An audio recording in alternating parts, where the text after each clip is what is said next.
Welcome to the exciting conclusion of Each State Had a Terror. Here's yours. If you haven't watched the first three, go ahead and do that, and we'll meet back in a few minutes. Pennsylvania. I love that place. They have really good zoos. Meet Hyneria, a freshwater fish that grew up to 16 feet long, making it one of the longest freshwater fish ever. It rivals today's biggest, the Arapaima, which is only 10 feet long. We're pretty much a bit of a snack to Hyneria, so we can just leave the water. Well, what if I told you we weren't safe leaving the water because this thing could follow us on land? It had small limbs, this Hyneria fish, so good luck surviving. A tiny state, Rhode Island, with a not-so-tiny creature. Hey, there's no way a beaver could be the size of a black bear, right? Cause that would be crazy. Oh, there is. Okay. Meet Castoroides, the bear-sized beaver of the Ice Age. It looks docile, but don't get too close. If you know beavers today, they can chop down trees with their teeth. They can certainly chop down your arm with their teeth. South Carolina, a place where you can sit back and relax at the beach. Be glad you can relax at the beach today, because back in the Cretaceous period, you could not. If you thought sharks were bad, meet the Tylosaurus. This thing swam the seas of South Carolina back when it was covered in water, and it grew up to 50 feet long and weighed 11,000 pounds. This massive marine reptile would make humans an easy snack. What better way to represent South Dakota than a dinosaur named after it? This is the Dakota raptor, a speedy, man-sized raptor, basically the raptors from Jurassic Park. This feathery, clever beast roamed the forests of what is now South Dakota, so watch out. Tennessee. I love the shape of that state. I don't know why. Anyways, this was the Edmontosaurus. It may be a plant eater, but boy can it attack. It's a huge hadrosaur that could match the Tyrannosaurus in size. They traveled in massive herds, and so many have been fossilized they're known as the cows of the Cretaceous. A stampede would definitely be fatal. Texas. Quetzalcoatlus. Congratulations, Texans, you have the largest creature to ever fly. This nightmare was as tall as a giraffe with a wingspan of 36 feet.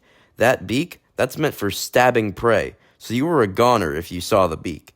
It was certainly a terrifying animal to come across, not to mention that it could possibly fly up to 80 miles an hour, and it was likely pretty fast on land, too. Oh, Utah. What a better way to honor Utah than having a dinosaur named after it. This is the Utah raptor. This is the largest true raptor that we know of. It measured 25 feet long and weighed over just 1,000 pounds. They were very fast and agile, so good luck getting away from one. There's also a likelihood that they hunted in packs, so you were cornered. Vermont, a state that I know almost nothing about. You have the true image of the saber-tooths tiger, even though it's not really a tiger, the Smilodon, the best known of all the saber-toothed cats, and for good reason. Its upper saber teeth grew up to almost a foot long, and it was a very bulky creature at almost 1,000 pounds.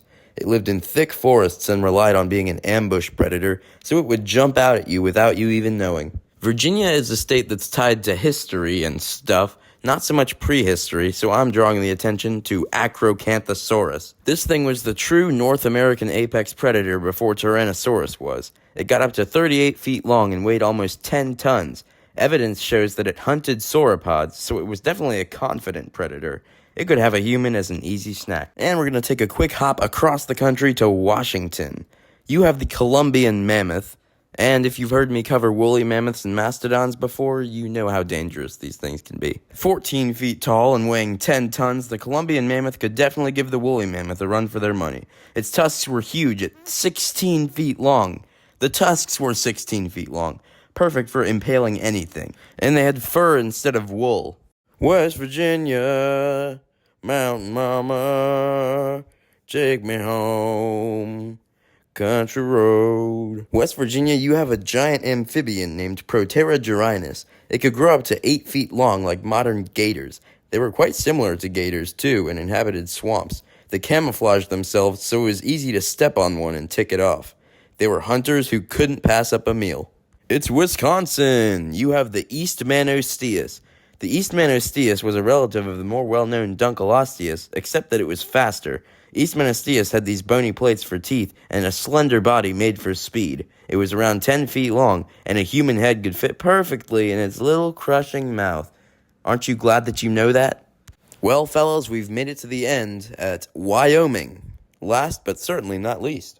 That's right, fellas, it's Stegosaurus. You might be thinking, oh, look, another peaceful herbivore. And if you'd have said that, I'd be like, seriously, have you been watching this video? This thing at the end of its tail is a thagomizer, which is used to impale predators. An extremely territorial dino with a tail weapon. I wouldn't pet that, especially given that it grew up to 30 feet long and weighed 4 tons. Well, that was the deadliest prehistoric animal from each state in the US of A. I'll see you next time whenever I make a video along the lines of this. Okay, bye.